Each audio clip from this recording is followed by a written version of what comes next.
I felt them behind me before I heard them. 4 sets of footsteps, falling out of rhythm with the rest of the hallway crowd, slowing exactly when I slowed, stopping exactly when I stopped at my locker. That kind of walking has a shape to it. I learned that shape a long time ago, on a world where noticing footsteps behind you was the difference between eating dinner and being dinner. I did not turn around yet. I kept my eyes on the little dial of my locker, spinning it once, twice, listening. Terran, the voice came from Vex, and it had that oily satisfaction in it that some people get when they think they finally have the upper hand. His shell plates flared out along his shoulders, the way his species does when they want to look bigger than they are. 3 of his friends spread out behind him, filling the hallway from wall to wall, closing off the way to the classroom door and the side corridor at the same time. I closed my locker slowly and turned to face them.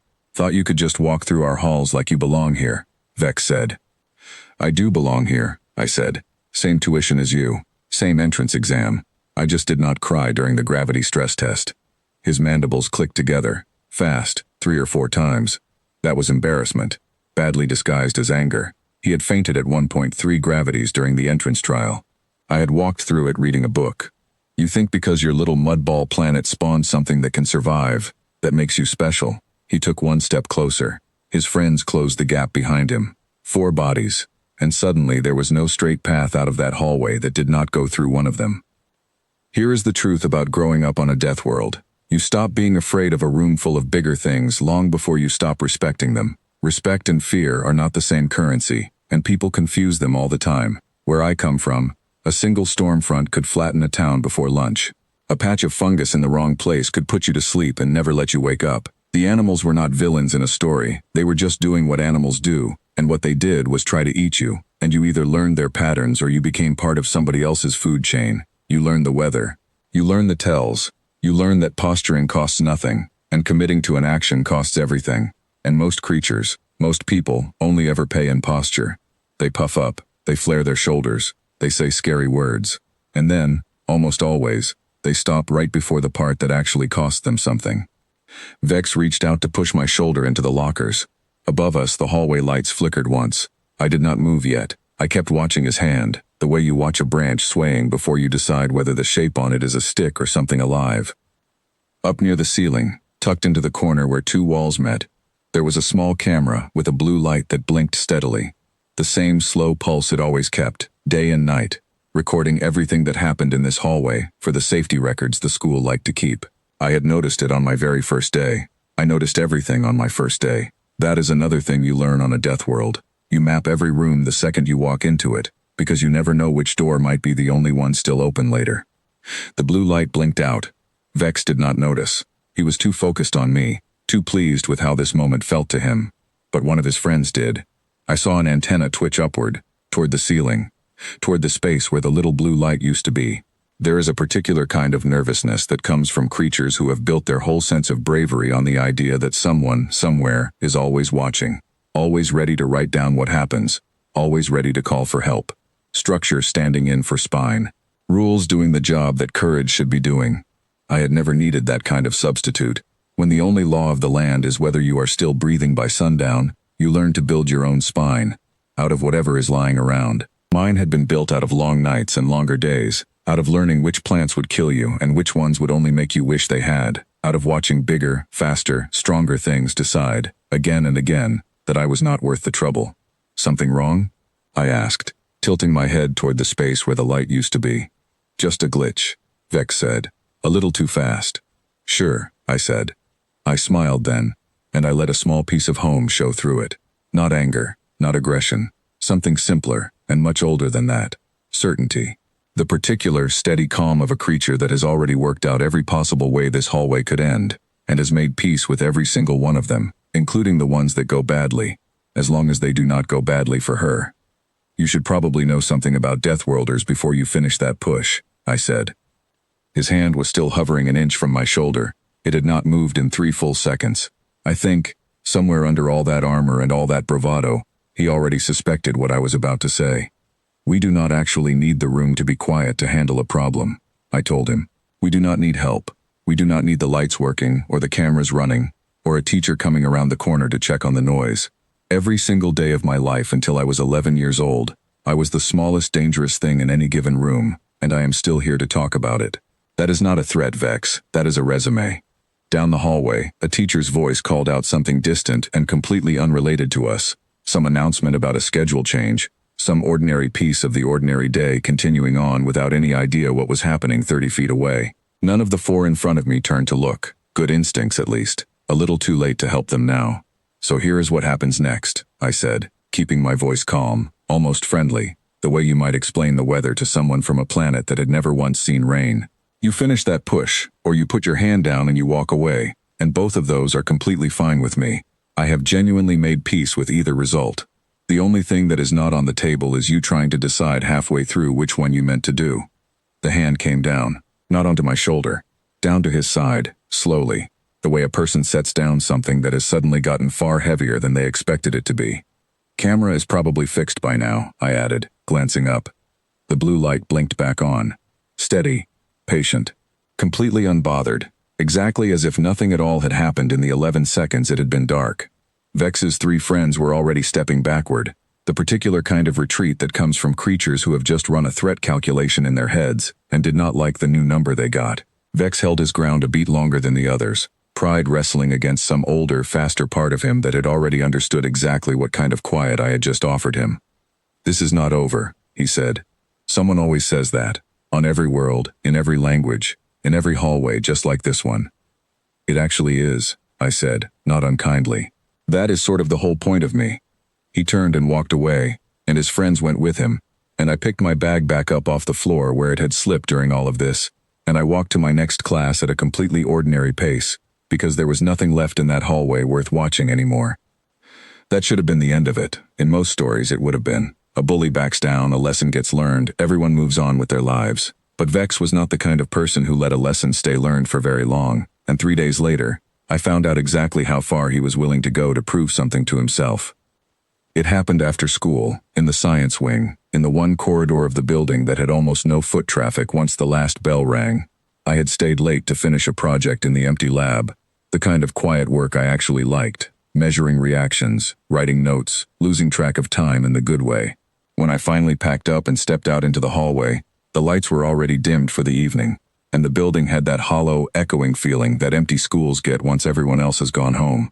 Vex was waiting by the stairwell, alone this time, which surprised me more than I expected it to. "No friends today?" I asked. "I do not need them for this," he said. There was something different about him now. The bravado from the hallway had been mostly performance, a young person trying to look tough in front of an audience. This was quieter, and quieter is almost always more dangerous, because it means the person has stopped performing and started deciding. "I looked you up," he said. "Your planet. I wanted to know if you were exaggerating." "And?" "You were not exaggerating." He stepped closer, and for the first time, I felt something shift in the air between us, some small warning bell going off in the oldest part of my brain, the part that had kept me alive through storms and floods and things with too many teeth. I set my bag down slowly, the way you set something down when you might need both hands free very soon. "I read that your species can survive falls that would kill most people," he said. "I read that your skin can handle temperatures that would cook the rest of us alive. I read that you people do not even flinch at things that would send the rest of the galaxy running." He was circling now, slow, deliberate, the stairwell light catching the edge of his shell plates. I wanted to see it for myself, not the story, the real thing. "That is a strange way to ask someone to prove themselves," I said. I did not ask. The stairwell door clicked shut behind him, the automatic lock catching with a small final sound. I noticed it the way I noticed everything, filing it away, already working out what it meant for the shape of this hallway, for the doors that were open and the ones that were not. Here is the other truth about growing up on a Deathworld, the one that matters more than the first one. It is not that we are fearless. Fearlessness is for people who have never had a real reason to be afraid. It is that we have learned, through 1,000 small emergencies, exactly what our bodies can do, exactly where the edges are, and exactly how much room we have to work with before those edges become a problem. Fear, for us, is just information. It tells you how much time you have. It does not tell you to stop thinking. "You do not want to do this," I said, and I meant it as a fact, not a warning. "I want to know what you are made of. I already told you. In the hallway. 3 days ago. Telling is not showing." He moved fast, faster than I expected from someone his size, closing the distance between us in a single stride. I stepped sideways, not backward. Because backward only works if there is somewhere behind you worth retreating to. And there was not. My shoulder caught the edge of the stairwell railing, cold metal against my arm, and I used it, pushing off it the way you push off a rock in a fast-moving river, letting his momentum carry him half a step past where I had been standing. He turned, quicker than I expected again, and this time his hand closed around my wrist. I felt the strength in his grip, more than I expected, more than the hallway posturing had suggested he had in him. But strength alone has never been the whole equation, not on my planet, not anywhere. My planet's smallest creatures survived things 10 times their size every single day, and they did it with leverage, with timing, with knowing exactly where a body was weakest and exactly how much force it took to make that weakness matter. I did not pull away. Pulling away is what he expected, what his grip was built to stop. Instead, I stepped into him, turning my wrist against the weakest point of his hold, the place where his fingers met his palm, and the grip broke open like something that had never really been that strong in the first place. He stumbled, off balance for just a second, and in that second I put the distance of the whole stairwell landing between us. "Last chance," I said. My voice did not shake. I want to be honest about that, because I think it surprised him more than anything else I had done. "Walk away right now, and none of this ever happened. That is a real offer. I am not making it twice." For a moment, I thought he might actually take it. Something flickered behind his eyes, some small, human-shaped doubt that even a creature built like a shell and a temper could feel. But then his pride caught up with his fear, the way it always does with people like him, and he came at me again. This time, I did not wait for him to close the distance. I moved first. I will not pretend the next several seconds were graceful. They were fast and messy and over almost before either of us had time to think clearly about them. What I can tell you is that every motion I made was built out of a lifetime of learning how bodies fail, how balance breaks, how much force is enough and how much is too much. I was not trying to hurt him. I want that understood clearly. I was trying to end things as quickly and as safely as I possibly could, for both of us, because the alternative, letting this go on longer than it needed to, was so much more dangerous than anything I was doing to stop it.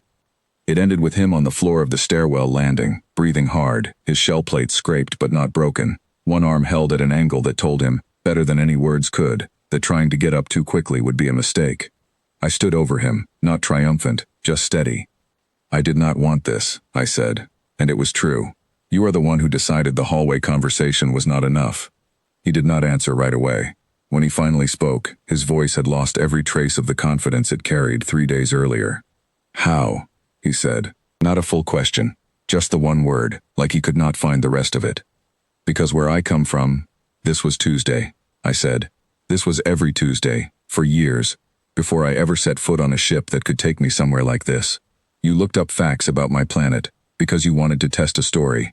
I lived the story. There is a difference, and you just found out what it is." I helped him up anyway, because cruelty was never the point, not for me, not ever. He accepted my hand slowly, warily, the way you accept help from something you have just realized you completely misjudged. The stairwell door unlocked itself a moment later, the automatic system resetting on its normal schedule, exactly the way it always did at this hour, exactly the way it had every single day since the school first installed it. I do not know if he noticed the timing. I did. I always notice things like that. It is a habit that never really leaves you, once your whole world has taught you to notice everything, all the time, just in case. We walked out of that stairwell separately, a few paces apart, and neither of us said anything else that evening. But something had changed between us, something quieter than fear, and steadier than respect. It was the particular kind of understanding that only comes from two people who have tested each other and found out, without any doubt left over, exactly where they stand. The next morning, in the hallway outside the science wing, Vex did not look away when he saw me. He gave a small nod instead, the kind you give someone you have decided not to underestimate again. I gave one back. Neither of us said a word about the stairwell, not that day, not the next one, not ever really, and that silence became its own kind of peace treaty, unspoken but completely understood. His friends noticed the change before anyone explained it to them, and after that, the hallway posturing stopped completely. Not because anyone had punished them, and not because a teacher had stepped in, but because something far simpler and far older had settled the matter instead.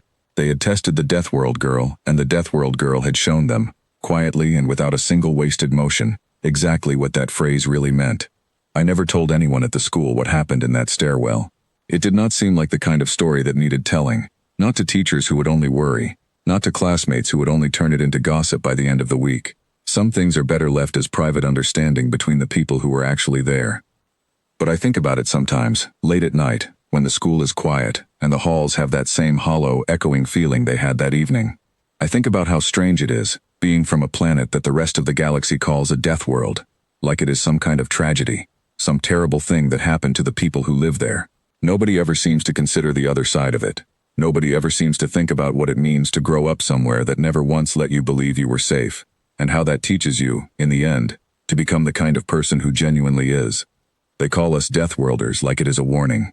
I have started to think of it as something closer to a promise, not a promise of violence, and not a promise of cruelty, but a promise of steadiness, the kind that only comes from having already survived worse than anything a school hallway could ever throw at you. Vex learned that promise the hard way, in a stairwell, on an ordinary evening, when the cameras happened to be working, and the lights happened to be on, and none of it mattered at all, because the truth was never really about who was watching. It was about who I already was, long before anyone in that building ever met me.